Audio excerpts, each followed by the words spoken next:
உள்ளம் பெருங்கோயில் ஊனுடம்பே ஆலயம்.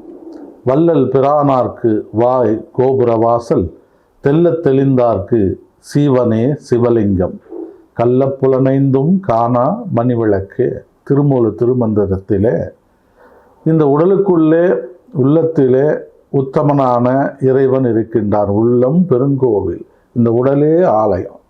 இந்த ஆலயத்திற்குள்ளே ஜீவாத்மா, நம்ம ஆன்மா என்று சொல்லக்கூடிய அந்த ஜீவான்மா இறைநிலையாக இருக்கிறது.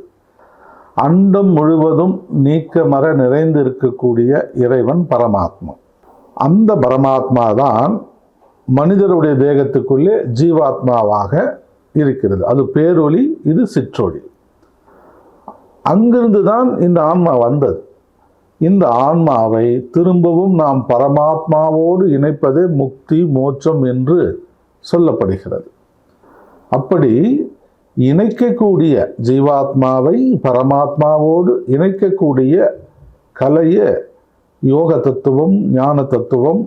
அப்படி அந்த நிலையை அடைந்தவர்களே ஞானியர்கள், சித்தர்கள், மகான்கள், ரிஷிகள், யோகியர்கள். இப்படி நமது நாட்டிலே எண்ணற்ற ரிஷிமார்கள், சித்தர்கள் அதிகம். அவர்கள் வகுத்து சொன்ன விஞ்ஞான யோக தத்துவம் வேறு எந்த நாட்டிலும் இல்லை.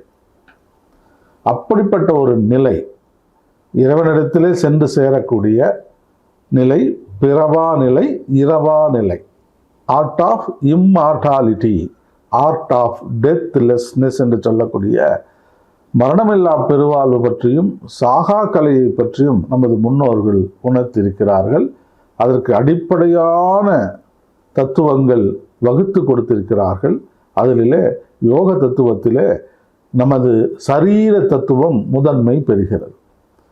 இந்த சரீரம் மிக நல்ல ஆரோக்கியமாக இருந்தால்தான் இந்த சரீரத்துக்குள்ளே இருக்கக்கூடிய இறைவனை நம்மால் உணர முடியும். ஆகவே இந்த சரீரத்தை பாதுகாக்க வேண்டும். உடல், அதனுடைய ஆரோக்கியம் மிக மிக அவசியம்.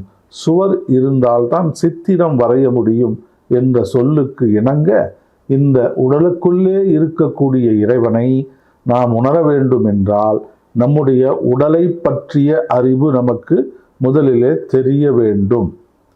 நான் யோகா செய்கிறேங்க, நான் தியானம் செய்கிறேன், நான் மூச்சு பயிற்சி செய்கிறேன், நான் வாசி யோகம் பண்ணுறேன், கதி யோகம் பண்ணுறேன், எதுவாக பண்ணாலுமே இந்த உடலை பற்றின தெளிவு இல்லை அப்படின்னு சொன்னால், அடிப்படை அந்த தத்துவ அறிவு இல்லை என்று சொன்னால் யோக தத்துவத்திலே மேல்நிலைக்கெல்லாம் செல்ல முடியாது. ஆகவே என்சான் உடம்பு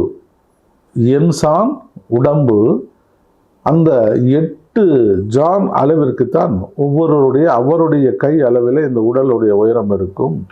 4 சான் குறுக்களவு பருமன், 4 சான் அளவு குறுக்களவு, 96 விரற்கடை என்று சொல்லக்கூடிய பிரம்மாண்டத்திலே இந்த உடல் அமைந்திருக்கிறதாகவும், இதிலே 96 தத்துவங்கள் இருக்கிறது.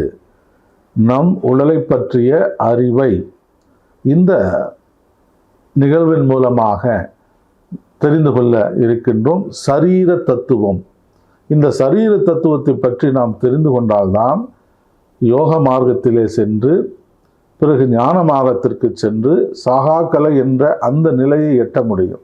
அதற்கு அடிப்படை அறிவு இந்த சரீர தத்துவம் என்று சொல்லக்கூடிய என்சான் உடம்பு. இந்த உடம்பானது 4 ஜான் குறுக்களவில் இருக்கிறது. 96 விரற்கடை என்று சொல்லக்கூடிய அந்த அளவில் இருப்பதனால் உடல் முழுவதும் 96 தத்துவங்களை பெற்றிருக்கிறது என்று நமது ஞானியர்கள் வகுத்து சொல்லியிருக்கிறார்கள்.